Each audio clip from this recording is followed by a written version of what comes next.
Would you like to have an extra $10,000 a month coming in every month without you having to do anything? I can tell you that it is an incredibly liberating feeling to have that coming in. So I'm going to show you how I did this in less than 2 years. And the beauty of this isn't just that I've got passive cash flow, but it's passive cash flow that will not end, and it's passive cash flow that will actually automatically go up with inflation. Before I talk about this, I want to talk about what I mean by passive cash flow. So to acquire passive cash flow, you've usually got to do it in one of two ways.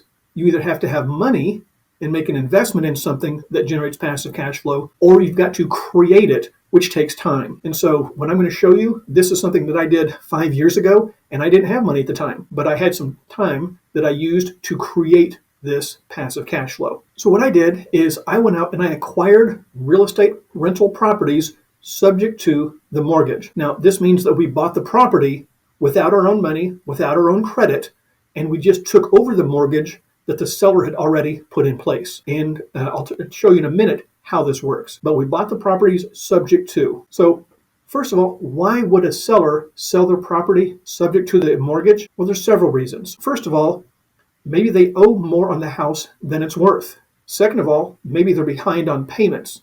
And third, maybe just to get more for their house. Because I can tell you, we're able to pay a little bit more for their house than somebody who's going to come in with cash and want to close fast. We can pay more for their house, and for some people, that's more important than just getting a quick cash close. So how does it work?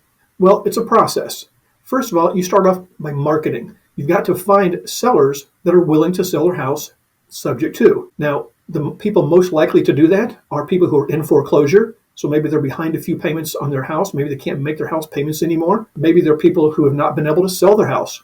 Maybe it's been listed and they've been asking a certain price and nobody's willing to pay that much for their house, and they're getting a little bit desperate. They're trying to find some way to sell their house. A lot of them may be willing to sell subject to.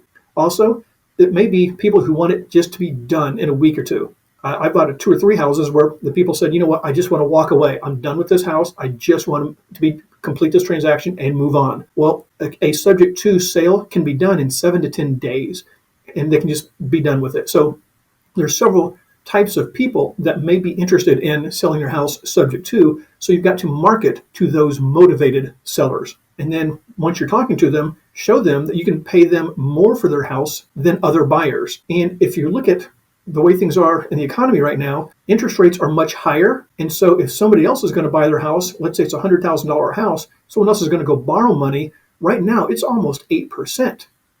And so they start looking at the monthly budget that an 8% mortgage is going to require. But if you buy the property subject to, they probably got a loan 3, 4, 5 years ago that might be at 3% interest, 4% interest.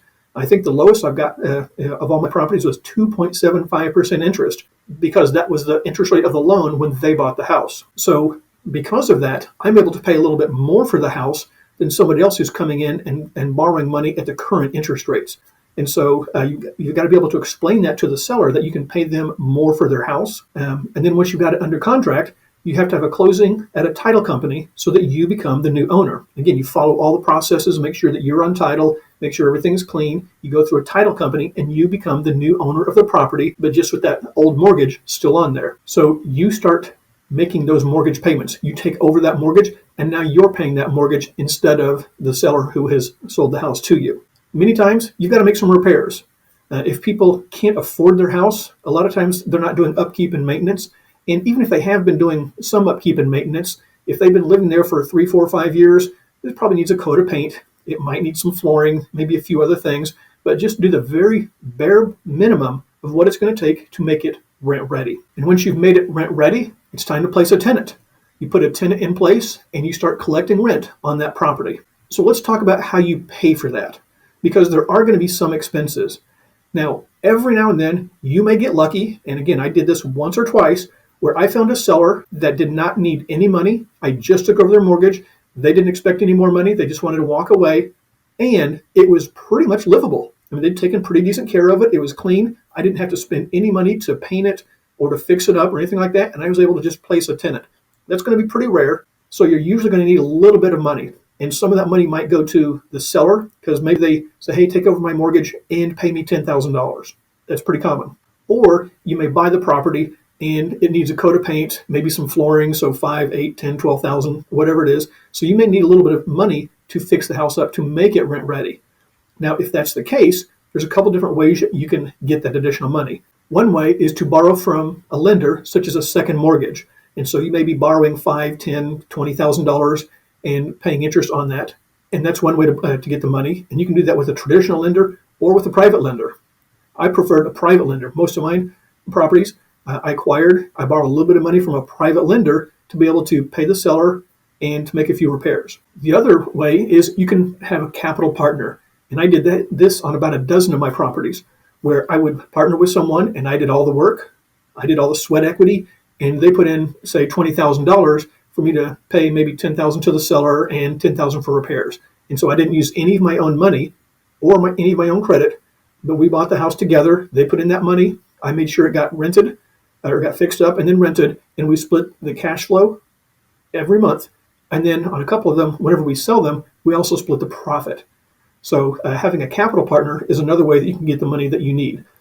Now, every now and then, you may be able to find a seller who's willing to loan you the money. I've had this happen a couple times. So we took over a loan for a certain amount, and they weren't desperate for money. And I said, well, gosh, I'm going to need $20,000 to fix it up. Can I pay you, $20,000 over time? And so I was able to do that a few times as well. So there's a variety of different ways that you can get the money you need if you need to come up with a little bit of money to cover some of the repairs. So one of the big questions that comes up is, well, how much money are you going to make from this? Why go through all that? Well, let me explain. So first of all, let's assume that they bought this house for about $100,000 5 years ago. So they probably put down 20%, which means they owe $80,000 on that property. Maybe they got an FHA loan where they only had to put down 3.5%, and maybe they owe $96,500. Either way, you're taking over that mortgage from them. Now, if they put down 20% and they borrowed $80,000 based on 4% interest, which was pretty common 3 to 5 years ago, their monthly payment is $380. Okay. Now, there's going to be a little bit of insurance and taxes on top of that, but the loan itself is only $380. And in today's economy, even a simple $100,000 house can rent for at least $1,000 a month. So every month you're collecting $1,000 and you're paying $380. Let's just say insurance and taxes round that up to $500. You're still making $500 a month every month. And not only that, you're getting tax deductions because there are tons of tax benefits to owning real estate, and you're paying down that equity every single month. So you're paying that mortgage that you acquired, and every month that mortgage gets a little bit smaller and your wealth gets a little bit bigger. And that house is probably appreciating over time as well. And that's how I created a lot of wealth, is by paying down the mortgage while the property is also appreciating. And again, I'm using the tenant's money, the renter, to pay the mortgage. So that's how you create the wealth. If you build that passive cash flow where every month you're collecting $1,000, you're paying, let's say, $500 for the loan and the insurance and the taxes, and you're netting $500 a month per house. Well, I found one of these a month, or one or two a month for a while. Now, imagine if you did this. Imagine if you found one house like that per month for the next 2 years. And let's say your average is $500 per house. In 2 years, that's 24 houses that you're collecting rent on. And what's 24 times 500? That's about $12,000 a month of passive cash flow that you've got coming in from 24 different houses.